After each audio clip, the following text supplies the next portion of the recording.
c'était aussi un peu, il y avait un côté un peu pression.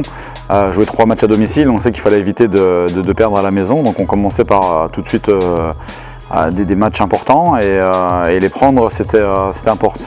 Voilà, la clé du début de championnat, elle était là et on l'a fait et on l'a plutôt bien fait. On l'a fait avec la manière, on a eu des résultats qui étaient intéressants avec des prestations qui étaient plutôt bonnes à l'image de la prépa qui était aboutie.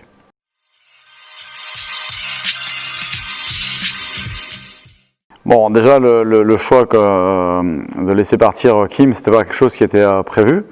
Donc c'est quelque chose, c'est un impondérable auquel il a fallu faire face. Je l'ai dit tout de suite, retrouver le même profil que Kim, c'était tout juste impossible parce qu'il y a les caractéristiques sportives. On savait que c'était une shooteuse à 3 points, expérimentée, mature aussi, mais surtout il y avait le côté fidélité, et ce côté fidélité, pour le retrouver, bien évidemment qu'on ne pouvait pas. Il fallait le trouver sur des axes un petit peu différents. Et puis est passé par là la possibilité de signer Yvonne Turner. Donc tout de suite j'ai dit il faut aller sur ce créneau-là, il faut aller sur ce recrutement-là parce que c'est quelqu'un qui est mature, quelqu'un qui connaît bien l'Europe, quelqu'un qui a un état d'esprit fidèle puisqu'elle est restée 3 ou 4 ans à Sopron. Elle s'est engagée aussi avec nous tout de suite sur 18 mois et non pas sur 6 mois comme beaucoup de joueuses le souhaitaient bien évidemment. Donc j'ai vu des choses qui me plaisaient par rapport à la perte de Kim dans l'effectif. Maintenant, je savais qu'au travers d'Yvonne Turner, on renforçait le poste 2, 2-1, mais on perdait quand même sur la finition du tir à 3 points. Donc je savais qu'il y allait y avoir de grandes chances qu'on soit obligé de reprendre un profil un peu plus shooter. C'est ce qui s'est passé avec l'arrivée de Sacha Cadeau. Bien évidemment, aujourd'hui l'équipe va être un petit peu plus complète, elle va être plus mature, en espérant que ça apporte ses fruits rapidement, puisqu'on va attaquer une nouvelle forme de préparation à compter du 28 décembre. Après, il est évident aussi qu'on a aujourd'hui 5 joueuses étrangères, donc tout le monde ne pourra pas pratiquer. On a aussi affaire à pas mal de problèmes physiques, on a pas mal de joueuses qui ont des problèmes notamment au niveau des genoux, dont Siggy Quasar d'ailleurs. Et voilà, le choix c'est de garder l'effectif comme il est là et puis voir si ça ne peut pas nous aider à pallier aussi des problèmes de blessures à un moment donné. Voilà, on va rester comme ça, on va rester dans cette configuration-là. Pour l'instant, je n'ouvre pas la porte à libérer qui que ce soit. Et on va essayer d'avoir un effectif complet, je ne sais pas si c'est le terme, en tous les cas un petit peu plus étoffé que ce qui était prévu et essayer de se préserver de la blessure parce que l'instabilité de la première partie de saison, je ne sais pas si ça va perdurer sur la seconde partie. En tout cas, il y a un moment donné où si ça doit se mettre en route, on sait qu'on va avoir des phases avec beaucoup de matchs, à l'image de la Coupe d'Europe, qui, à notre plus grand désarroi, ne se jouera pas à domicile, mais sur des bulles. Et par contre, on va être amené à jouer 3 matchs en 4 jours. Ensuite, on reviendra sur le championnat de France. Il y aura un match tous les 3 jours, probablement. Et donc, il va falloir être solide et armé. Donc, voilà, essayer de bien figurer sur la deuxième partie de la saison.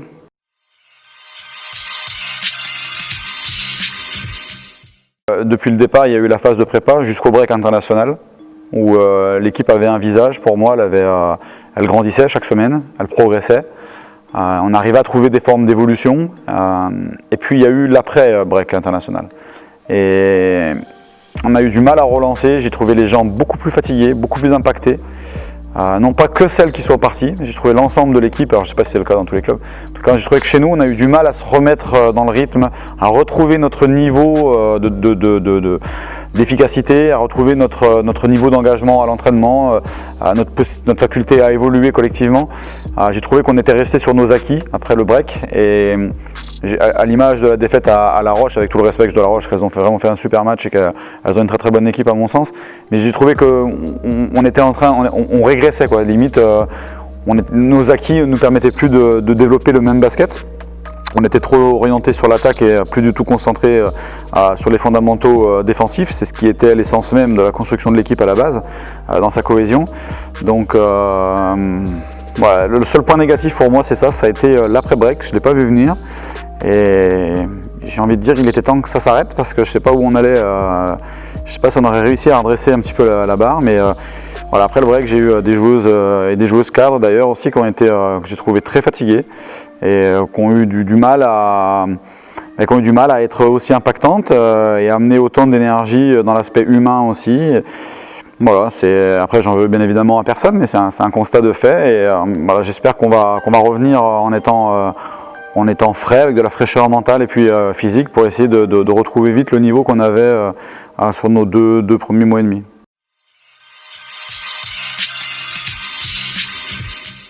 J'attends avec impatience et beaucoup d'enthousiasme parce que je pense qu'on va retrouver un groupe qui va être compétitif, qui va enfin pouvoir travailler ensemble pour reposer ses propres bases, redéfinir aussi sa propre dynamique d'équipe.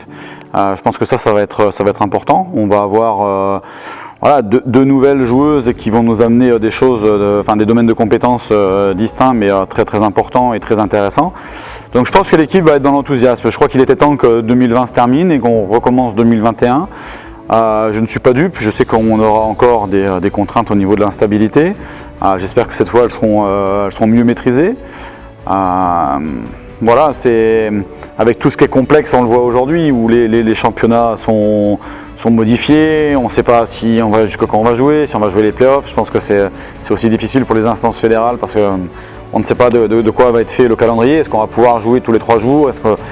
Est-ce qu'il va continuer à y avoir du huis clos? Parce que ça va être le débat aussi à un moment donné. Économiquement, les clubs vont peut-être pas pouvoir continuer à s'engager sur autant de matchs à huis clos. Donc voilà, mais sur l'aspect sportif, énormément d'enthousiasme. Je crois que l'équipe a besoin de ça. L'équipe va être à l'intérieur de ça.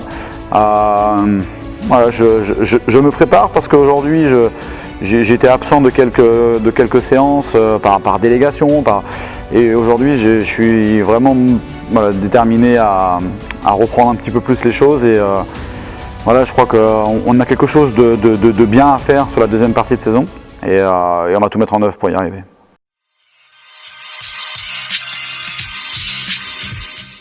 On est face à une situation où c'est très difficile de maîtriser notre communication, c'est très difficile de savoir acter où, quoi, comment. Le huis clos, c'est quelque chose de perturbant pour nous, pour eux.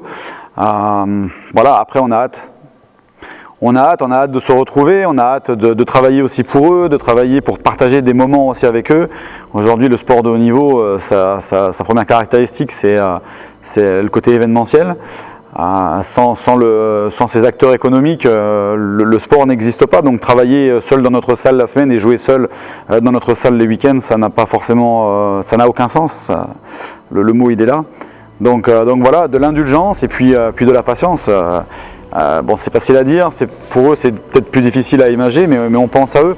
On pense à eux non seulement par rapport au fait qu'ils ne soient pas présents dans la salle quand on joue, mais on pense à eux parce que le contexte qui n'est pas forcément favorable, qui n'est pas forcément simple pour nous, je sais que c'est le même aussi pour eux dans leurs entreprises, même si pour avoir fait le tour, il y en a beaucoup plus qui travaillent que sur la première période de confinement. Mais voilà, on a une pensée pour eux parce que économiquement, c'est peut-être pas simple tous les jours non plus et qu'ils se battent aussi, ils se battent comme nous.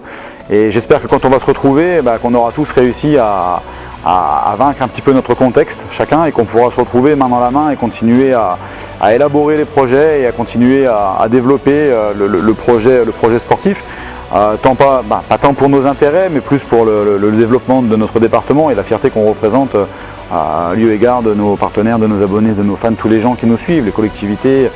Voilà, on a un rôle qui est au-delà de notre petit rôle professionnel, on a un rôle de représentativité qui est important. Et Dieu sait si les gens vont en avoir besoin quand ils vont pouvoir ressortir de retrouver un petit peu de lien social avec des gens qui aient la fraîcheur de l'accueillir, qui aient l'enthousiasme.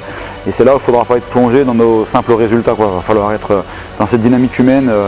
Et on est impatient de pouvoir vivre ça et de pouvoir revivre ça tous ensemble, quoi. Pour 2021, que chacun puisse se retrouver dans une société qu'il apprécie et non pas qu'il appréhende, et dans un contexte qui soit moins anxiogène, avec beaucoup de positivisme. Il faut penser comme ça et aujourd'hui on nous laisse glisser vers des choses où on nous divise tous un petit peu parce qu'on nous isole, mais par la pensée il faut rester très solidaire. Et puis les jours meilleurs arrivent, ça il n'y a aucun doute là-dessus.